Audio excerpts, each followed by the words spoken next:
Hey, what's going on? Ow. Hey, love bugs, what's up? I hope you're having a good morning, noon, night, whenever this video may reach you. Do your girl a favor and hit that subscribe button and click that notification bell so you can get that thing whenever I upload a new video. So today, we are going to be talking about this infamous interview that Sukiana did with Armon Wiggins. So the full interview is currently out. However, we're going to be dissecting a clip from the interview today. And I did watch like the beginning as much as I could so that I could come and talk to you guys about it. But I will watch the rest and we will come and talk about the other beats and other things that she has going on. So to start, I want to just touch back on what we were talking about from the clip that we discussed, I believe yesterday or so. And pretty much where Suki was saying how she don't give a F and yes, I'm disgusting and I don't care and this and that and the third. And it's like, girl, and I said to you guys, I said she absolutely does care. This is just a defense mechanism, you know, and this is just a way for her to cope with the decisions that she's decided to make in the name of feeding her family and getting out the hood or whatever. And I also said that I didn't think that this was really who she was. So in the beginning of the interview that she did with Armon, she literally said, so Armon was like, well, how does Suki come about? You know, like, who is Suki? Like how she says, Suki is my alter ego. Suki is everybody's alter ego. And Suki protects me. What did I say? Defense mechanisms and coping mechanisms. Suki protects me. Suki, you know, protects Destiny. And Destiny is her name. So when she's like in a vulnerable state and when she's crying and feeling really sensitive, that's Destiny. But when she's that, I don't care, and that's Sukiana. And a lot of times, you know, when you're an entertainer, like I said, we play characters. I'm saying I'm not really playing a character. I'm just showing you guys, you know, the multiple facets of my personality. However, you do step more into a piece of yourself and you kind of just like let that fully take over. Y'all get y'all pick it up what I'm putting down. So Sukiana is a part of Destiny's personality. However, she allows it to take over, just like Beyonce has Sasha Fierce. You know, Beyonce would be like, when I get on stage, Sasha Fierce come out. Like that's, you know, who performs for me because the real Beyonce is shy. She's a little more demure. She's not like too outspoken. Well, I know, I'm sure she is like with her family and people that know her, but like in the public, she would more cower. You know, like Beyonce was never really like, oh, we in the building. In the public eye. And who else had a bunch of alter egos? Nicki Minaj had a lot of alter egos. Roman, we had Harajuku Barbie, you know, so it's a lot of like characters and alter egos that artists and entertainers, they adopt. And however, in Sukiana's case, I feel like the way that she said, like, Sukiana protects me, I think that when you go through trauma, your mind sort of splits. You know, and you really, really develop these other personalities. So they become less of just like traits and more of like a whole other being. And that's what I feel like Sukiana is. Suki also, in the beginning, she started to talk about, you know, when she was pregnant with her first child and how her first baby daddy was terrible. He lived with his mother. She had her own place. She said that she pretty much sounded like she was wearing hijabs and like, she said she was making waist beads, she was making shea butter, and she was covered up. But her baby daddy constantly accused her of being a whore. So she said she leaned into it. She was like, I was faithful. I wasn't doing anything. Like, he left me while I was pregnant. He treated me so bad. He was physically and verbally, you know, abusive or whatever. Basically, she'd been through a lot. And she kind of, in order to regain a sense of self, in order to regain control over her life, she became the very thing that she was accused of. And I personally feel like once she started to see that it was actually lucrative and a way to make money, she said, oh, this works. So we might as well go all the way. That's my take on that. And she's also has like, you know, she's like a black male worshiper because she was like, I love my man. I worship the ground. She literally said it herself. Now, this is not me just saying this. She literally said herself that she worships the ground her man walks on when she has one. She loves cooking and cleaning. She's a wife by default. Like, that's what she just loves to do. So she's very male-centered. She also talked about how her music kind of like caters to men, and she always talking about cooking for a man and doing things for a man. And the reason why I'm talking about how male-centered she is because I'm going to play the clip of when she talks about what happened between her and YK Osiris and how it was so easy for her to just forgive him and, you know, and absolve him of any wrongdoings. It's because she's male-centered, she's male-identified, and she worships men. She does. And this is not me saying that I feel like YK Osiris deserves to be burned at the stake. I don't think that. However, I don't know how her response or approach to the situation, it didn't really work in her favor. Like I feel like it could have been a teachable moment for men and women in our community on how to conduct themselves. So we're about to get into this content. And we gonna head on over to these Instagram streets. I just wanted to give y'all, you know, that quick little rundown. Ooh, it's a whole bunch of like stuff. I see like a bunch of trees and greenery outside of my window, y'all. So y'all got to excuse. I got the window open. So if y'all see me like, a yellow ladybug flew into my window last night, and it was so pretty. It looked golden. I looked at wait.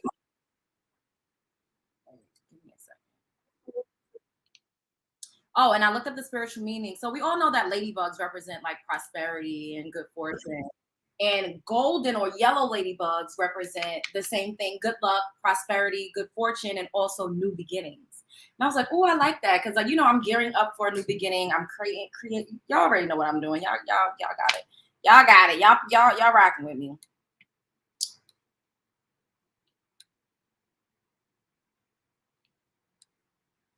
Okay, shout out to the Shade Room, fair use. TSR exclusive clip. Sukiana opens up about YK Osiris attempting to kiss her, reveals she could not resume filming after the incident. I didn't want to embarrass him or embarrass myself. Oh, the situation with YK Osiris, we were on set. We were filming for a basketball game, and I was filming, and I happened to see him over there, and he had came over. He came over to say hi. Me and him chopping it up. We talking and stuff. Everybody's seen it. He reached to he was, you know, massaging my shoulders. And you were okay with that? Yeah, it was cute, but you know, I was like, okay, you know, because cool the day before. Yeah, y'all like we cool. Like we cool. Like, you feel me? I'm that's the first time that I met him. Okay. In person, but everybody knows him. Right. Yeah, the vibes is all right because I honestly feel like he's a respectful young man. Right. So he came over there and we're filming, mind you. So this is a big opportunity for me. And I don't want to look problematic in this male-dominated industry or television. So you see how we always have to police ourselves. And this is what I'm always saying. We have to think for men. We have to move accordingly, you know, around men. We have to always consider men. I'm just so over it. Like, I don't want to have to be responsible for men in the way that they act. It's ridiculous. Like, how do we change this? Something's got to give. She's like, I don't want to look problematic. You don't want to look problematic even though you're the one being harassed and assaulted. But you don't want to look problematic. Because we've internalized being the problem. You know, I'm having a good time. Keep a smile on my face. He had reached in for a kiss, and it was like, he don't really know who I am. Like, he don't know how I do. So I just feel like maybe he didn't read the room as good, and it's okay. People make mistakes. He tried to kiss me, you know. And, it was a little bit uncomfortable, and it's you know, me personally, everybody is different from me. I have my own heart, and it was just like his lips kissed my side of my lips a little bit too much, and I was like, oh, it was the side. It was like, you know, and I was like, oh my gosh.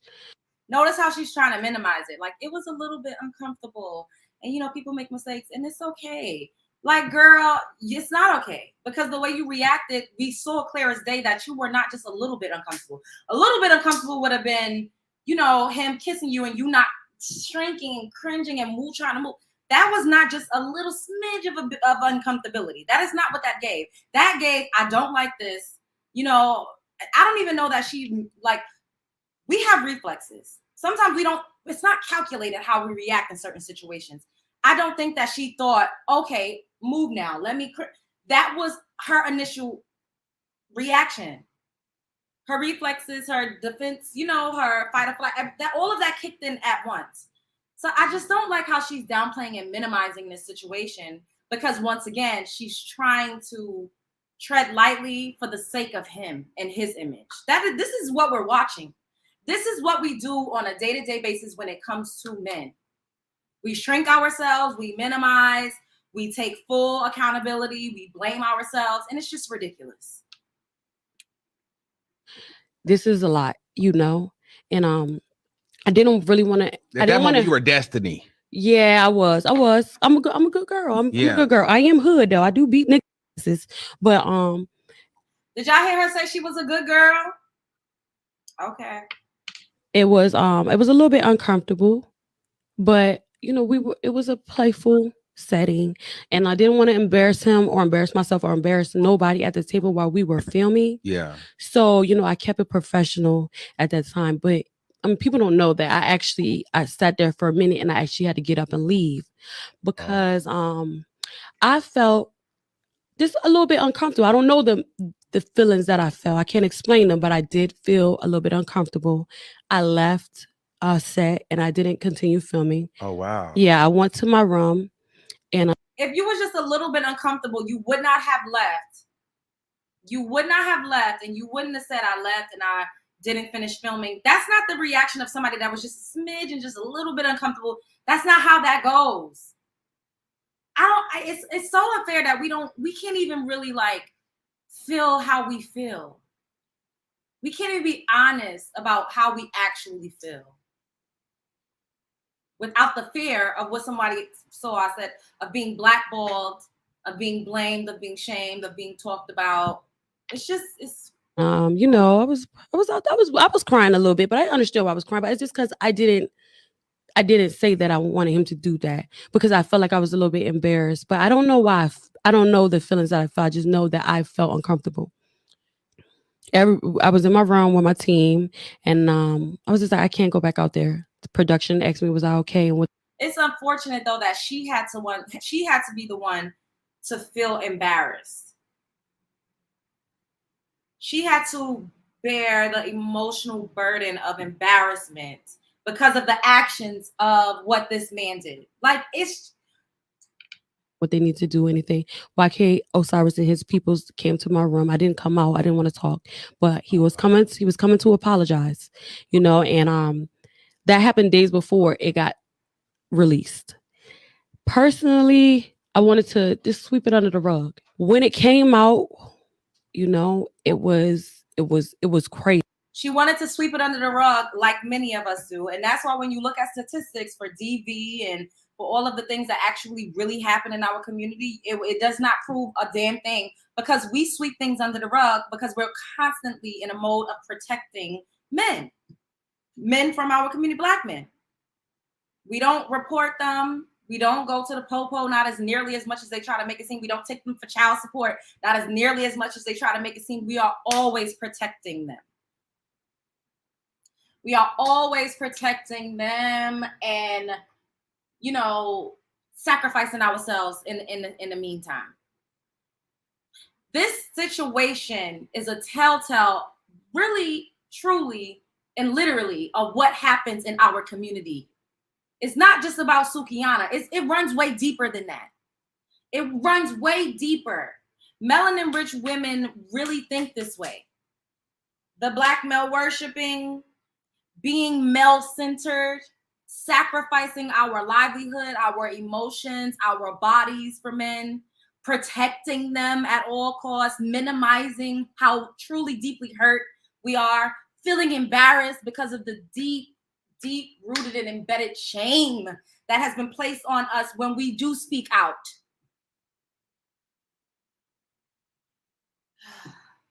Easy, because they were coming for me a lot, and I haven't even said anything about it. I actually wanted to sweep it on the rug because before he even apologized, he apologized to me multiple times. I already forgave him.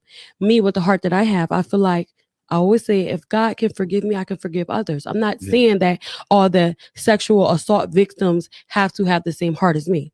You don't have to forgive if you don't want to, but I'm a woman of God, and I feel like if God has mercy on me and he forgives, I can forgive him because I can see the playfulness in him. I see the human in him, and I know that he genuinely didn't mean anything about it. He was having fun, and maybe he was shooting his shot a little bit, but at the end of the day, I'm not upset with him.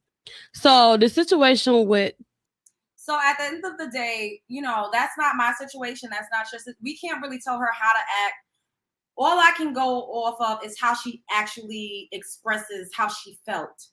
And I just wish that we would be okay with feeling how we feel and not having to be apologetic about it and not having to walk on eggshells and not having to minimize how we actually feel at the sake of the male ego, for the sake of the male gaze, for the sake of not being blackballed. It's just a lot that comes into play, especially in this entertainment industry. However, in real life, we do the same thing in real life. And it's not even about being blackballed. It's not. I mean, on a lower scale, you don't want your friends and family to look at you crazy. You know, you don't want to feel ostracized. You don't want to feel like you're going against whoever your abuser or predator is. Like, it's just a lot. It's a lot. It's crazy because we get put through the ringer, yet we still stand 10 toes down because we really have that struggle love and that ride or die mentality. And we gotta throw it out. It doesn't serve us. It doesn't, because look, no matter how much we ride or die, no matter how much we protect, no matter how much we literally provide, no matter how much we coddle, no matter how much we like go to bat, go to war, it doesn't matter. They still treat us like shit. They still treat us like shit. If it's not the ones that's physically, literally in our homes, like putting a pause, pow-powing us, they pow themselves too. If that's not the case, then they are attacking us, berating us, and belittling us on the internet for the whole wide world to see. It's literally called the World Wide Web. So we are not protected. We are, it's just crazy on all fronts. So the ones that don't consider themselves Pookies and Ray Rays, they still attack us unprovoked on the internet. What do? Damned if you do, damned if you don't. Then when you divest, I'm not a divester, but I'm just talking about women that do, when they say, oh, fuck this, like the woman that I showed y'all in a previous video when she was like, I'm just done with, black men because I feel like I'm constantly having to prove my worth. I feel like I'm constantly, put on fucking chopping block. I constantly have to be like a show pony and a workhorse. Who wants to do that? Nobody wants to do that. Raising kids alone, like, it's just a lot. It's a lot. It's very taxing. It's taxing. It's stressful. It's not fun.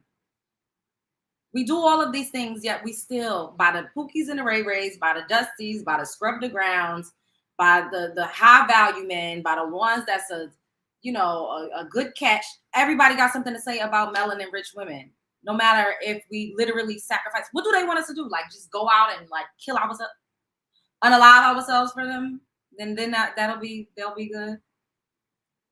Yes, hit the like button. Hit the like button. Pay your entry fees on the way to my house. Don't play with me. Play with your mother. No more riding. That part.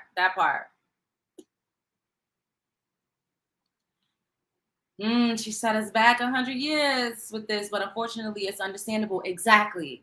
And that's why I'm like relating what the situation is. Hey, Norris, thanks for coming back. What the situation represents in real life. Because I like to talk about real life.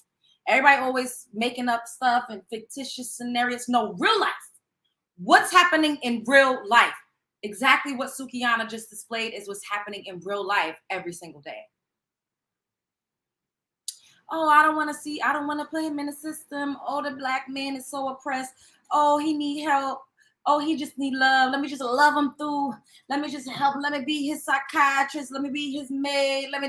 No, none of it works. A person has to change when they want to change. And like I said, there's some amazing men out there. I know them. I've dated some. Some of them are in my family, but I also have some that's terrible. And I've also dated some that was terrible. Not a lot, because but I just want us to love on ourselves more and to be honest with how we feel. And in Sukiana's case, I want her to be honest about who she actually is, because her getting up here saying, I'm really a good girl, like I cried, like, girl, you saying that, but in the other clip, you said you don't give a fuck about what nobody say. Fuck everybody. Yes, I am disgusted. I'm this and that and the third. Girl, that's not really how you feel. You don't, and this is what I was telling y'all. I said, I don't think this is her. I think this is like a character that she's embodied to protect her fragility. And a lot of us, we don't feel safe to be fragile and, you know, delicate and feminine and soft and nurturing and kind. And she says she wants to be a wife. She loves to be a homemaker. Like, these are all the things that she's expressed that she likes. But yet she get out here and display F a nigga pussy hole. Like, you know what I'm saying? And it's just like, girl, get some help. Heal. I'm going to send some prayers out to her, because I just think that one day she might wake up and be like, what did I do? What did I portray? What did I put out that I cannot take back? And, you know, when you have children, you're going to have to, especially a daughter. Your daughter represents your own mortality in human form. She's a younger version of you. She's, you know, stronger. Sometimes your daughters be better looking than you. Once her daughter gets to that stage where she's like old enough to really understand what's going on, like, what is she going to tell her daughter? It's going to make it harder for her to be able to tell her daughter do's and don'ts, because she's going to be like, Ma, you was swallowing and throwing up on a peen. And look, I think people should do what they want. Me personally, I wouldn't want my brothers to see me in a situation like that, because I do care. I'm not going to sit up here and say, I don't give a damn what nobody got to say. I don't care. I do care. I do. And honestly, it wouldn't make me feel good for all y'all to be able to click on videos of me and, you know, lewd, compromising positions. I wouldn't like that. My soul wouldn't feed my soul. And I think that in this lifetime, we should be doing things that feed our soul. Now, if this is naturally who you are, and this is naturally how you operate, then go for it. But a lot of people, women in particular, because men are the whole different breed, but women in particular, a lot of women are more virtuous than they pretend to be. They're more demure than they let on. And the fact that she came out and said she covered up, she wasn't on none of that until she got her heart broken. Sukiana basically was telling her villain origin story at the beginning of Armon Wiggins' interview. She was telling us her villain origin story. That's exactly what that was. Villain origin story. She in survival mode. Yeah, she felt violated. Yep. You get what you allow. That's true. If that's art, it's that why it's art. It's a form of expression. That's true too. And I'm not against expressing yourself. I'm not against, you know, I'm an artist. I create. Look at the pictures of me. I'm bent over right here with some cash. That's how I felt at that time. Right here. Wait, which one? Wait, let me see. Right here. I'm at the Grand Canyon. You know, I got my natural hair, was bright red. That's how I felt at the time. Each of these portraits displays where I was at a particular time in my life. And when you create art, this is art. Right here, I was lit. I'm smoking a joint. You know, like, that's how I felt. I was blonde. Art, you are supposed to express yourself. However, if your art, you're getting paid for your art and you're expressing yourself at the, trying to word how I'm saying what I'm about to say. If you have to compromise your integrity and your morale for the sake of expressing art, then I don't think it's art anymore. I think it's selling your soul. And I don't know that this is really what Sukiana wanted to do, because she started off her villain origin story saying that this is not who she was. She became this way because her heart was so broken. She was so broken. She was hurt and she was traumatized. So she created this character in order to cope. Sukiana was a form of escapism for destiny. That part. And being rational, that is a facet of her personality, absolutely. But she decided to continuously lean into it because it was lucrative. It made her money. Now, could she have made money just, you know, selling her waist beads? If she could have got to $1 million doing that, maybe that's what she would have been doing. I'm not here to judge. We are here to talk about things and delve a little deeper into the meaning behind things, especially us melanin-rich women, because we are very complex. The way that we walk through the world and the way that we see the world is vastly different from anybody else. Nobody else has this experience. No other women. There's women from other cultures that can directly relate to each other because of how they look. But the melanin-rich American woman's experience, nobody has it. Nobody has it. Nobody has it. Like you could go to a melanin-rich woman in Bahamas and Jamaica, and it's extremely similar. Extremely similar. Is y'all picking up what I'm putting down? You could go to Barbados, Antigua. They all have a common thread. Us here in America, we do not share a common thread with anybody else. Ooh! We don't. We don't think about stuff like this. We really do not think about this. We don't think about this. We don't think about this. We don't think about this. We need to. We need to start thinking about it. And I know that so many of us are hurt and sad and traumatized.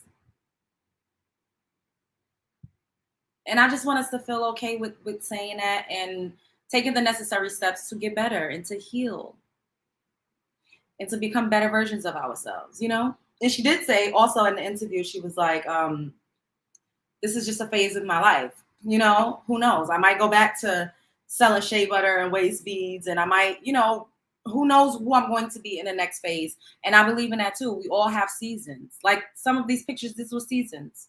Right now, I don't feel like I want to go and do a photo shoot like this. I don't. Will I ever want to again? Who knows? Like, I don't know. You know what I'm saying? Like, it's phases. These are like the mini phases. I have more pictures going all the way up to the top that you guys can see. Maybe one day I'll show you all of my pictures, but it's life. We all evolve. We all change. And it's okay. If you really want to be an adult film star, do it. I'm never going to sit up here and tell a person what to do or how to live because can't nobody tell me what to do. People be coming up on my Instagram like, you should wear this. You should wear that. And I'll be like, you're not about to tell me what to do or how to dress or where to go or what to say. Like, I don't care about what people are talking about. Art is escapism. Art is escapism. Absolutely. Absolutely. Sukiana is not only expressing herself in an artistic way. Doing OnlyFans, sucking a dick and throwing up all over it and continuing to slop and suck up your throw up, that is not an expression of art to me. That's just my personal opinion. And we could all respectfully agree to disagree. You know, playing with yourself, I don't think that's art. I don't. Now, making a ratchet song, you know what I'm saying? Talking about whatever you want to talk about. If you want to talk about something, you bopping and you in your music video, that's art. But literally doing it, I don't think that's art. I don't think that's being expressive. And her boyfriend, Bill, did an interview with Tasha K and said that he told her to do that type of video because it would make money. I don't believe that that was art. I feel like she uses the guise of art and Sukiana to be okay with doing disgusting things like that. Now, I'm not even sitting up here talking about her music. I have not said anything about Sukiana's music. I haven't said anything about the content of the art. Music is an art form. Adult content, I don't consider that art. I just don't. Now, if you're taking like, you know, implied like nudity, like photos, you know what I mean? Like if you're doing like some artistic, like if you're being body painted, if you're doing something like that is different forms of art. But throwing up on a dick, I don't see that as art. I just don't. And this is solely what I'm talking about right now. I think Sukiana has a lane. She has actually like a couple of songs that I was like, okay, this is a vibe. She did like some Afrobeats type of song that I really liked. What she says in her music, even though I don't agree with the eating a nigga ass, I don't like that. But that's art. So I'm not sitting up here dissecting her talking about eating ass. What I'm talking about is the things that she does and under the guise of being and making adult content? Like, why do you present it? Why are you doing, like, where does that stem from? You know, music is as music does. Little Kim talked about swallowing a Coke of a 2-liter. Like, we're not out here dissecting that, because I've never seen Little Kim actually swallowing it and throwing up on it. It's just, y'all picking up what I'm putting down. Y'all picking up what I'm putting down. Yes, OnlyFans isn't art. Exactly. So I'm talking about a lot of the things that she does. Why? Why do you need to do that? When you do have your art that's making you money, you know, your art, you are able to make your appearances. You have money now. So you don't need to do a whole bunch of different, like, I just don't know.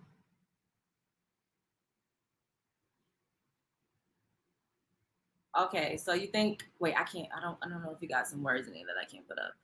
You don't think she was originally disgusting, but when she realized how much money she could make from it, from being that way, she just embraced it. I think so too. I agree, Tian. I agree with you.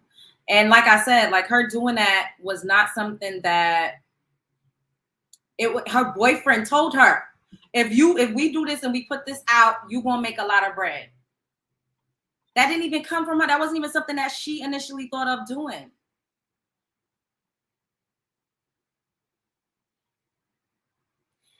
Now, we could talk about popping coochie all day over a hot beat. We could just literally talk about it. I don't care. But doing certain things and continuously shining a certain type of light on yourself when you know you really don't like that and you're not okay with that, I think that we got to do better as melanin-rich women because we don't get the opportunity to have phases like that. You know what I mean? Like, other women, they get to have those phases and go on to be billionaires. Like, look at Kim Kardashian, for instance. Kim Kardashian sucked a dick on camera. People still talk about it, but that didn't stop her from walking through certain doors. It didn't stop her from being able to sign certain deals. It didn't stop her from being able to be on a cover of Vogue. It didn't stop her show. Nowadays, you know, people are more accepting of melanin-rich women being in every single arena and behaving in certain types of ways. Other communities don't get it because it's just not the same. They get to have an extreme whole face and still get the fuck married. Ain't nobody constantly bringing up when they was sucking dick in the hallway, in the staircase, and how they was getting the trains ran on them. It's just different. Like, and that's all I got to say. I love y'all. Love yourself, be yourself. Show up as her, be her. Don't let nobody play in your face. You have arrived. You are that girl. You are that boy. You got it. You got this. You got it in a bag. I love y'all so much. Thanks for rocking with me. I will see you guys again soon. Y'all already know what I'm going to say. Spread love is the Brooklyn way.